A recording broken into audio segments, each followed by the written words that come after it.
संग्राम बर्गे, जनसेवेचा संग्राम. सातारा स्वराज्याची राजधानी. याच साताऱ्यात शिवछत्रपतींचे वारसदार श्रीमंत छत्रपती श्री उदयनराजे भोसले यांच्या मार्गदर्शनाखाली अनेक कार्यकर्ते जनसेवेसाठी तयार झाले. त्यातीलच एक नाव म्हणजे संग्राम बर्गे. त्यांचं बालपण आणि शालेय शिक्षण केसरकर पेठ येथे झाले. शालेय जीवनापासूनच त्यांना महाराजांविषयी नेहमीच आकर्षण वाटायचं. पुढे केसरकर पेठेच्या गणेशोत्सव मंडळातून सार्वजनिक जीवनात लोकांसाठी काम कसं करायचं याचा अनुभव आला.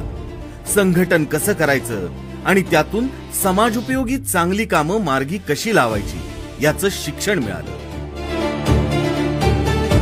साधारण 2003च्या दरम्यान उदयनराजेंची पहिली भेट झाली. 2006 साल उजाडलं आणि छत्रपती उदयनराजेंनी संग्रामदादांचं कौशल्य हेरलं. कॉलेजचे दिवस होते, अगदी चार चौघांसारखे. पण उदयनराजेंनी विद्यार्थी संघटनेची जबाबदारी सोपवली आणि त्यांच्या लढाईला सुरुवात झाली.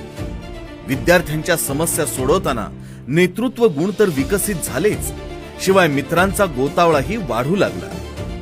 छत्रपती उदयनराजेंच्या सोबत चालायला त्यावेळी सुरुवात केली. तो प्रवास आज अखेर सुरूच आहे. अतिशय विराट भूमाता दिंडीच्या मोर्चात त्यांनी सहभाग घेतला. सर्वसामान्यांना न्याय मिळवून देण्याच्या या आंदोलनामधून त्यांना प्रचंड ऊर्जा मिळाली. काहीही झालं तरी थांबायचं नाही, अडचणी आल्या तरी अडून बसायचं नाही, चालतच राहायचं, असा निग्रही प्रवास सुरू झाला. समाजाच्या प्रत्येक घटकाला सोबत घ्यायचं, त्यांची स्वप्न, आशा, आकांक्षा, अडीअडचणी जाणून घेऊन पावलं टाकायची हे पक्क ठरलं.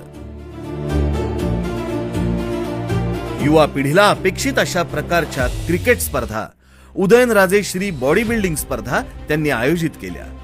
या उपक्रमांमधून त्यांना असंख्य तरुण मित्र भेटत गेले. त्यांच्या समस्या जाणून घेत युवा शक्ती फाउंडेशनच्या माध्यमातून संग्रामदादा त्यांच्या पाठीशी उभे राहिले.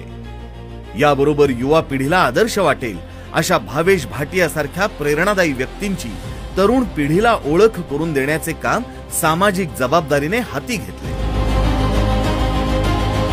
आपले तरुण मेहनती आहेत, प्रामाणिक आहेत, पण त्यांच्या हाताला काम नाही हे जाणून छत्रपती उदयनराजे भोसले मित्र समूहाच्या माध्यमातून रोजगार मेळावे आयोजित केले आणि आजही लोकसेवा केंद्र या संपर्क कार्यालयामध्ये तरुणांसाठी रोजगार समन्वय केंद्र अव्याहतपणे सुरू आहे. अनेकांच्या हाताला काम मिळालं, कुटुंबांना आधार मिळाला. पुढे कोणत्याही राजकीय पदावर नसताना विलासपूर आणि गोळीबार मैदान येथे छत्रपती उदयनराजे यांच्या मार्गदर्शनाखाली पाठपुरावा करून कोट्यवधी रुपयांची विकास कामे उभी केली. केंद्र शासनाच्या आणि राज्य शासनाची अनेक विकास कामे त्यांनी प्रभागात आणली.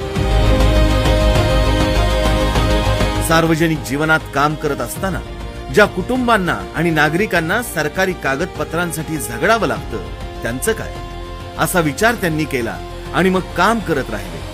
कुणाला रेशन कार्ड हवंय, कुणाला आधार कार्ड हवंय, कुणाला पात्र असूनही शासकीय योजनांचा लाभ मिळत नाही, असे सर्वसामान्यांचे प्रश्न मित्रांच्या साथीनं सोडवायला सुरुवात केली. त्यासाठी शिबिरे आयोजित केली. साताऱ्यातील पासपोर्ट काढू इच्छिणाऱ्या नागरिकांना वारंवार पुण्याला जावं लागायचं. 2015 साली छत्रपती उदयनराजेंच्या मार्गदर्शनाखाली पासपोर्ट शिबिराचे आयोजन केले. या शिबिराला मिळालेला उत्स्फूर्त प्रतिसाद पाहता पुढे साताऱ्यात पासपोर्ट ऑफिसचे पासपोर्ट सेवा केंद्र स्थापन झाले. पुढे साताऱ्यातील स्त्री शक्तीची ओळख त्यांना झाली. महिलांना त्यांच्या कौशल्याचा लाभ आर्थिक स्वरूपात मिळाला पाहिजे हा ध्यास घेऊन गृहलक्ष्मी ते उद्योगलक्ष्मी उपक्रम सुरू केला. गेली अनेक वर्ष तो अव्याहत सुरू आहे. यातून अनेक महिलांनी प्रेरणा घेऊन घरच्या जबाबदाऱ्या सांभाळत उद्योग क्षेत्रात यशस्वी कामगिरी केली. इंदिरानगर आणि गोळीबार मैदान या 2 जिल्हा परिषद शाळा त्यांनी दत्तक घेतल्या आणि त्या स्मार्ट स्कूल म्हणून नावारूपाला आणण्याचा चंग बांधला. डिजिटल क्लासरूम बनवल्या, कामाला नवं परिमाण मिळालं. आपला वाढदिवस कोणत्याही मोठ्या स्वरूपात साजरा न करता तो पैसा या शाळांच्या विकासासाठी कामी लावला. उद्योजक बनलेल्या महिला असोत वा शाळेतली ती लहानगी मुलं, त्यांच्या चेहऱ्यावरचा आनंद पाहूनच संग्रामदादांना खरंखुरं समाधान मिळतं. त्यामुळे जाहिरातबाजी आणि बॅनरबाजीत ते अडकले नाहीत. कार्यक्षेत्र विस्तारत जाणं हीच आपल्या धडपडीची खरी फलश्रुती असते हे त्यांना या प्रवासात समजून चुकलं. 2020 साल उजाडलं आणि सुरू झाला कोविडचा तो महाभयानक प्रकोप. लॉकडाऊन मध्ये संग्रामदादांनी समविचारी माणसं एकत्र केली. विचार आणि पक्षांचा भेदाभेद पुसून टाकून कोविड डिफेन्स ग्रुप स्थापन केला. कोविडच्या महासंकटाशी या तरुणांनी संघटितपणे लढा दिला. या सातारा स्पिरिटमुळेच संग्रामदादांचं साताऱ्यावर आणि सातारकरांवर प्रेम जडलंय. इथं समस्या आहेत पण लढाऊ बाणाही आहे, कमतरता आहेत पण एकजुटीनं त्यावर मात करण्याची उमेदही आहे. हीच उमेद घेऊन पुढे वेगवेगळ्या क्षेत्रातले तज्ञ इनोव्हेटिव्ह सातारा या बॅनर खाली एकत्र आले. खासदार छत्रपती उदयनराजे यांच्या समोर आपापल्या क्षेत्राच्या आकांक्षा आणि मागण्या खुलेपणानं मांडल्या. प्रत्येक क्षेत्रासाठी काय करता येईल याचा आढावा सगळ्यांनी मिळून घेतला, आराखडा तयार केला.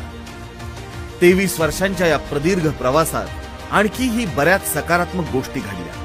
सध्या भारतीय जनता युवा मोर्चाचे प्रदेश उपाध्यक्ष म्हणून जबाबदारी ते खंबीरपणे सांभाळत आहेत. जिल्ह्यामध्ये पक्षवाढीसाठी आणि संघटनेसाठी काम करत आहे. या वाटचालीचा लसावी काय? पद, पैसा, प्रतिष्ठा? बिलकुल नाही. संग्रामदादांच्या दृष्टीने महत्वाचं आहे काम. त्यांचा प्रवास अव्याहत सुरूच आहे, सुरूच राहणार आहे. या प्रवासाचं इंधन काय? फक्त समाधान आणि 2 आदेश, एक नेत्यांचा आणि दुसरा जनतेचा.